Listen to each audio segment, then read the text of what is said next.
Assalamualaikum warahmatullahi wabarakatuh. Alhamdulillahirabbil alamin.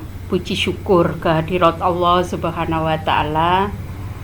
Pada hari ini kita masih diberikan kesehatan sehingga bisa belajar bersama-sama dengan Bu Maina dalam keadaan sehat walafiat dan tetap semangat.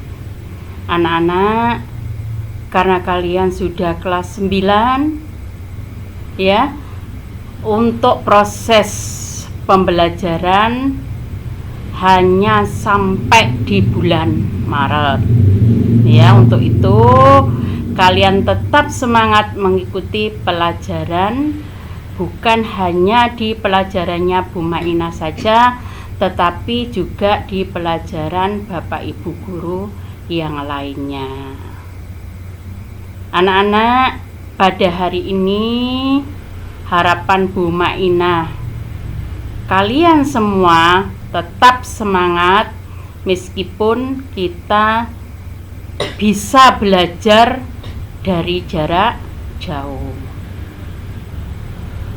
Nah, anak-anak, sebelum pelajaran kita mulai, kalian persiapkan alat tulisnya, juga buku-bukunya. Ya, pada hari ini kita akan mempelajari teks diskusi kelanjutan dari pelajaran yang lalu. Ya, dengan kompetensi dasar menelaah pendapat, argumen, dan argumen yang mendukung dan yang kontra dalam teks diskusi berkaitan dengan permasalahan aktual yang dibaca dan didengar, yaitu pada KD 3.10.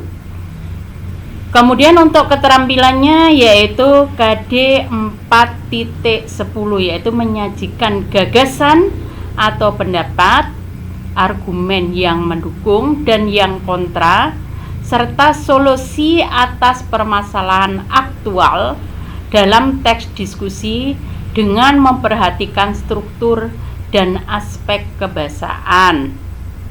Ya, aspek kebahasaan baik itu lisan ya, yang termasuk intonasi, gestur, dan pelafalan. Gestur itu berarti gerak ya, gerak mimik ya di sini. Nah, pada pelajaran yang lalu Bu Maina sudah menjelaskan mengenai struktur teks diskusi. Ya, untuk struktur teks diskusi yang pertama adalah isu. Nah, isu itu berisi masalah yang akan didiskusikan secara bersama-sama. Kemudian yang kedua adalah argumentasi.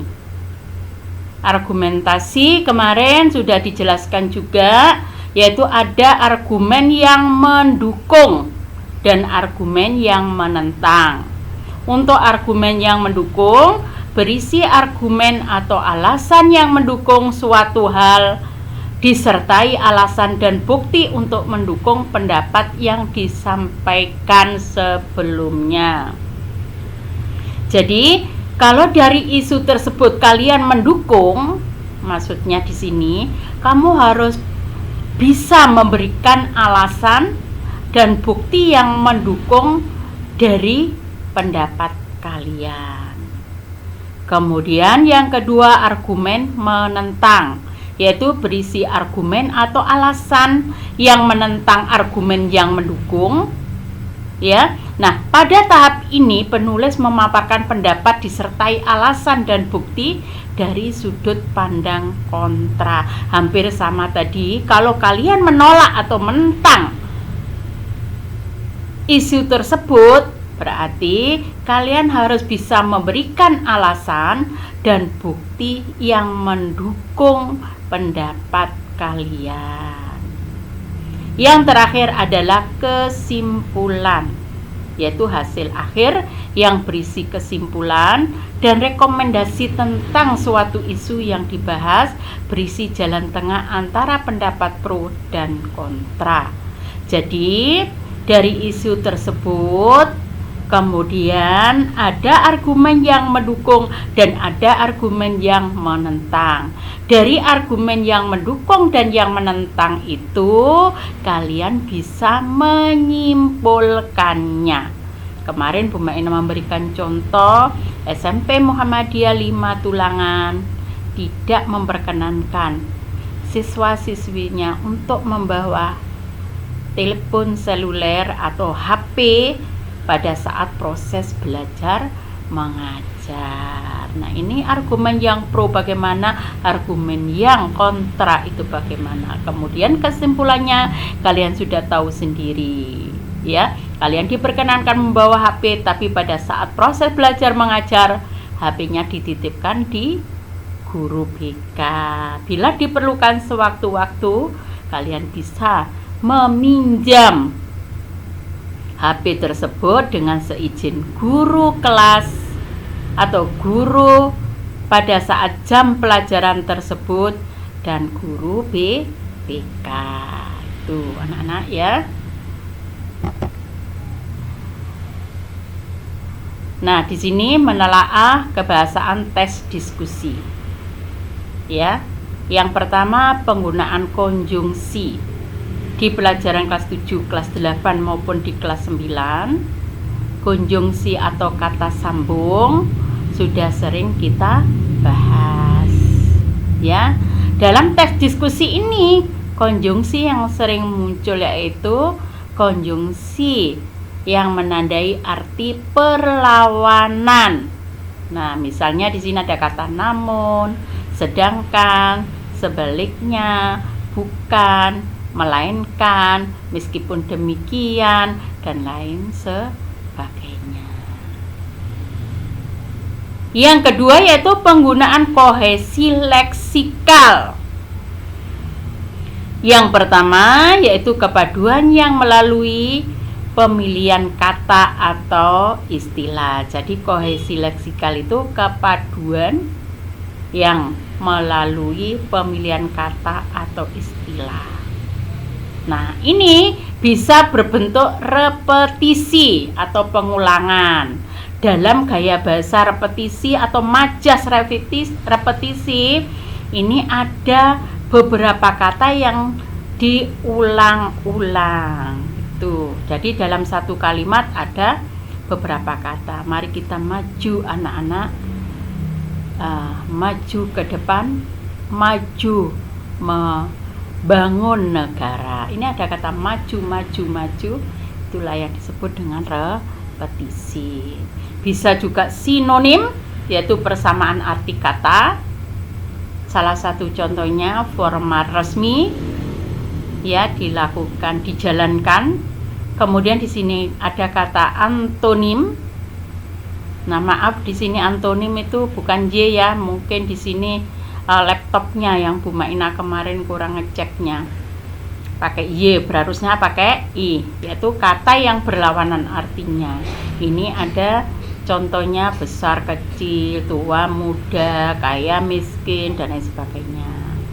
Tuh, hiponim atau kata khusus, hipernim kata umum. Maksudnya itu di sini saya suka makan buah-buahan. Buah-buahan di sini adalah hipernim. Hiponimnya, nah, rambutan, jeruk, apel, dan lain sebagainya.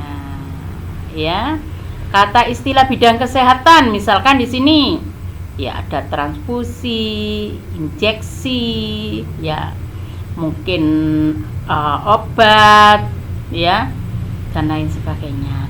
Contoh, ya. Di samping itu, salah satu keuntungan dari penggunaan telepon seluler di sekolah adalah telepon seluler dapat digunakan sebagai alat bantu.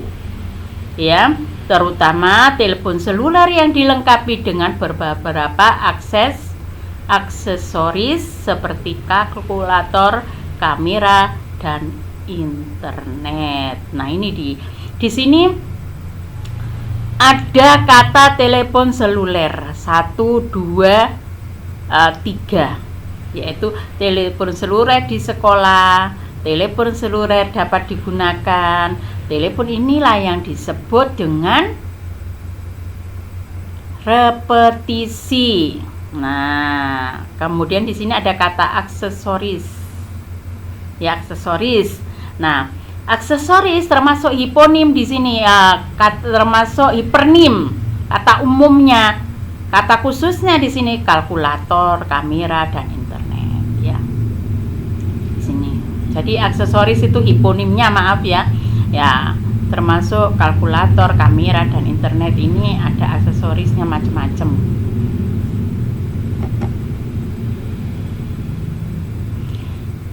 Kemudian penggunaan kohesi gramatikal, yaitu kepaduan yang dicapai dengan memakai elemen atau aturan gramatikal. Gramatikal itu yang terdiri dari subjek, predikat, keterangan, ya. Bisa juga subjek, predikat, objek, keterangan, bisa juga subjek, predikat, pelengkap, dan lain sebagainya. Nih. Nah, harus ada kepaduan di sini. Biasanya berbentuk kata rujukan. Nah, kata rujukan itu apa, Nana? Kata rujukan yang lalu sudah kita bahas. Ada rujukan benda. Salah satu contohnya ini, itu. Ada rujukan tempat, di sana, di situ, di sini. Nah, kemudian ada rujukan personil atau orang. Dia, ianya, dan lain sebagainya. Saya, kamu, kita. Nah, di sini ada substitusi. Maksudnya di sini yaitu gramatikal tadi. Ya, ada kepaduan di situ di fungsi gramatikalnya.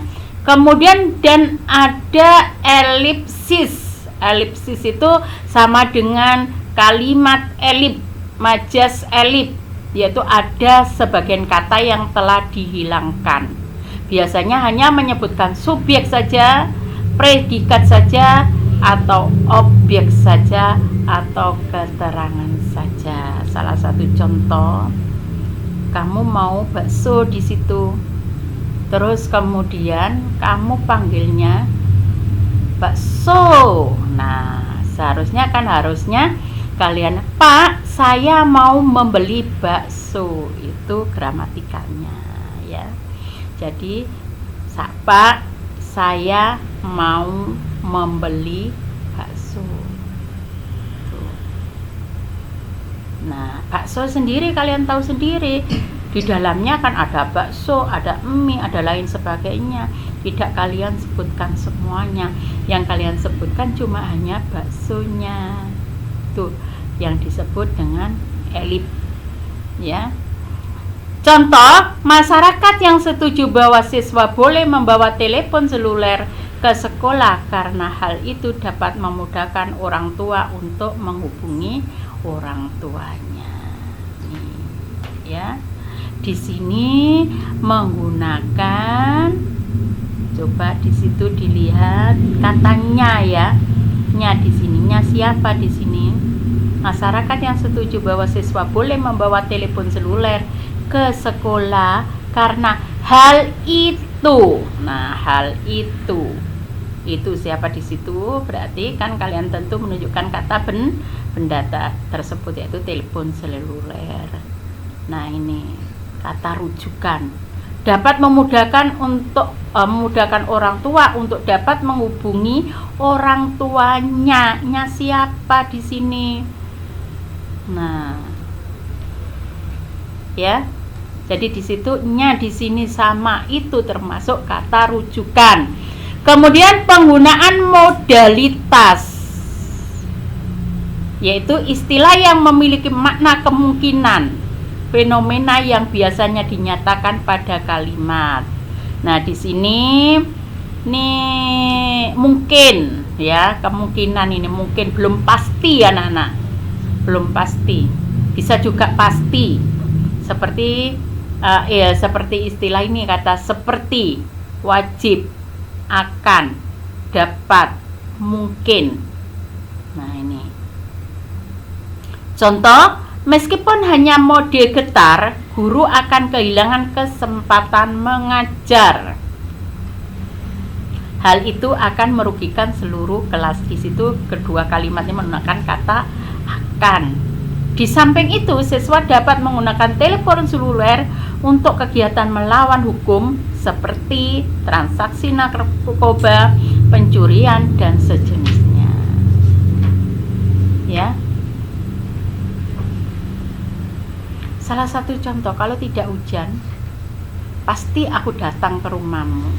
Kalau tidak hujan, ini kan belum pasti anak-anak ya. Kalau tidak hujan, pasti aku datang ke rumahmu. Nah, kata pasti inilah yang disebut juga dengan modalitas. Selanjutnya, menggunakan kalimat persuasif. Kalimat persuasif yaitu bersifat mengajak atau mempengaruhi. Biasanya menggunakan kata hendaknya, seharusnya, sebaiknya, jangan, ayo, marilah, ajakan di sini. Ya, jadi mengajak. Paham ya anak-anak? Untuk unsur struktur dan unsur kebahasaan teks diskusi. Nah, kita lanjutkan. Nah, di sini ada contoh teks diskusi full day school. Ya, isu full day school merupakan suatu program yang meminta siswa-siswi mengikuti proses belajar mengajar yang diselenggarakan secara penuh mulai pukul 7 sampai 16. Sistem ini mengharuskan siswa berada di sekolah selama sehari penuh, maka banyak timbul pro dan kontra dengan diberlakukannya program ini. Nah, coba di sini argumen yang mendukung. Ya, argumen yang mendukung. Pihak yang mendukung diberlakukan program ini menganggap full day school sebagai solusi terbaik untuk mengantisipasi dampak buruk era globalisasi. Full day school dianggap dapat memberikan pelajaran pembiasaan yang baik, pendidikan dan pelatihan yang cukup agar siswa dapat mencapai dan memenuhi program jaminan mutu sekolah. Program ini pun membantu guru-guru untuk lolos sertifikasi guru dengan mengajar 24 jam per minggu. Nih yang mendukung anak-anak ya. Nah, ini kan bisa juga untuk menitipkan anak di sekolah itu. Karena apa? Bapak ibu kerja di rumah tidak ada teman, lebih amannya di sekolah dijagai oleh bapak ibu guru, Pak Satpam dan lain sebagainya. Nah, argumen yang menentang, nah ini ada konjungsi sedangkan. Sedangkan pihak yang tidak setuju atau kontra berpendapat bahwa tingkat konsentrasi anak berbeda-beda. Siswa yang juga butuh istirahat cukup agar konsentrasinya tetap terjaga secara maksimal untuk mampu mencerna pelajaran yang diberikan. Selain itu, full day. Nah, ini ada kata selain itu, full day school memangkas waktu yang panjang dan hal itu akan menyulitkan siswa untuk melakukan kegiatan di luar sesuai minat masing-masing. Kesimpulannya, full day school ingin berjalan lancar tergantung pada sarana dan prasarana yang disediakan sekolah. Jika prasarana memadai dan kegiatan sekolah dibuat menarik, maka full day school akan berjalan menyenangkan. Sebaliknya, jika prasarana sekolah buruk atau kurang memadai, maka kegiatan full day school akan membosankan. Hal seperti inilah yang membuat siswa bosan dan pelajaran menjadi tidak efektif. Jadi, ada baiknya mari kita jadikan kegiatan ini dapat diseimbangkan dengan sarana dan prasarana yang memadai dan kegiatan yang menyenangkan dan juga menarik. Nah, di sini ada kata mari kita. Ini tadi termasuk kalimat persuasi. Paham ya, Nana? Nah, untuk unsur, struktur, dan itu tadi sudah ada contohnya yang kemarin sudah juga diberikan contoh sama Bu Maina. Tentunya kalian sudah paham ya. Nah, selanjutnya menyajikan pendapat dan argumen dalam teks diskusi. Jadi, setelah memahami struktur dan unsur kebahasaan teks diskusi, selanjutnya Anda akan mempelajari cara menyusun ya argumen teks diskusi, pendapat dan argumen teks diskusi. Nah, selanjutnya langkah-langkah menyusun teks diskusi. Yang pertama yaitu menentukan tema atau topik yang akan ditulis. Cari topik yang menarik anak-anak ya. Kemudian yang kedua, menentukan tujuan teks diskusi. Nah, tujuan teks diskusinya harus kita tentukan. Kemudian mengumpulkan data untuk mendukung argumen atau alasan dari dua sudut pandang yang berbeda, baik pro dan kontra, bukan for ya, pro dan kontra. Nah, dari sini kalian harus tadi untuk menentukan tema atau topik, tentunya kalian pilih topik atau tema yang benar-benar kalian kuasai. Jadi supaya kalian tidak kehabisan bahan nanti. Kemudian tujuannya pun harus jelas. Setelah menentukan tema dan topik, ya, kalian bisa menentukan tujuannya, kemudian mengumpulkan data untuk mendukung argumen disertai alasan dan bukti ya, baik itu argumen yang mendukung maupun argumen yang menentang. Kemudian menyusun kerangka karangan sesuai dengan struktur teks diskusi. Nah, jelas sekali itu di situ. Jadi isunya bagaimana? Kemudian argumen pro-nya bagaimana? Argumen yang mendukung bagaimana, kemudian argumen yang menentang pun juga bagaimana, terus kemudian kesimpulannya. Kemudian mengembangkan kerangka karangan menjadi karangan yang utuh dan lengkap. Setelah dikembangkan menjadi karangan yang utuh dan lengkap, kalian bisa merevisi atau menyusun teks yang telah disusun agar teks mudah dipahami oleh pembaca.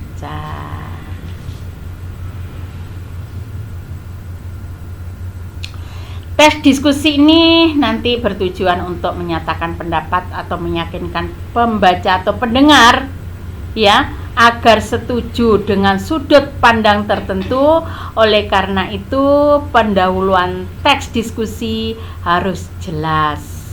Maksudnya isunya harus jelas dan menyimpulkan pesan utama juga harus jelas. Judul juga tidak kalah pentingnya. Gunakan judul yang menonjol atau betul-betul bisa menimbulkan kontroversial ya, maksudnya kontroversi, maksudnya itu bisa menimbulkan pro dan kontra, inspiratif ya.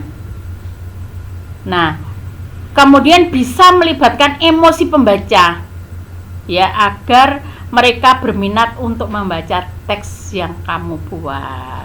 Paham ya anak-anak untuk menyusun teks diskusi? Nah, kalau sudah paham, Tugas kalian, susunlah teks diskusi dengan topik pembelajaran jarak jauh atau PJJ lebih santai dan menyenangkan dengan memperhatikan struktur dan unsur kebahasaan teks diskusi. Nah, bagaimana isunya menurut kalian? Benarkah PJJ itu lebih santai dan menyenangkan buat kalian? Nah, kalian harus bisa membuat pendahuluannya, isunya, yang nanti bisa menimbulkan pro atau argumen yang mendukung. Kalau memang benar PJJ ini santai dan menyenangkan, nah argumen yang mendukungnya harus disertai alasan dan bukti. Mungkin kalian tidak setuju sekali dengan pendapat ini, misalkan ya salah satunya kalian tidak harus tergopoh-gopoh untuk berangkat ke sekolah. Kadang-kala kalian tampil mungkin ya hanya cuci muka saja dan langsung pakai seragam, dan mungkin juga yang lainnya, atau nyantai sambil tiduran dan lain sebagainya. Ya, ini mungkin santai dan menyenangkan. Nah, dengan memperhatikan strukturnya bagaimana tadi, ada isu, ada argumen mendukung, ada argumen menentang, dan unsur kebahasaannya dimasukkan ya anak-anak di dalamnya. Salah satunya itu tadi ada kata, ada hiponim, ada antonim, ada sinonim, ada juga apa itu tadi, kalimat elit, mungkin juga yang lainnya. Ada kata hubung, terutama di argumen menentang harus ada kata hubung yang menyatakan perlawanan, ya, atau mungkin juga yang lainnya. Ya, paham ya sudah? Kalau sudah paham, saya cukupkan sekian saja, ya. Tetap semangat, ya, untuk mengikuti pelajaran-pelajaran selanjutnya. Saya cukupkan sekian saja. Assalamualaikum warahmatullahi wabarakatuh.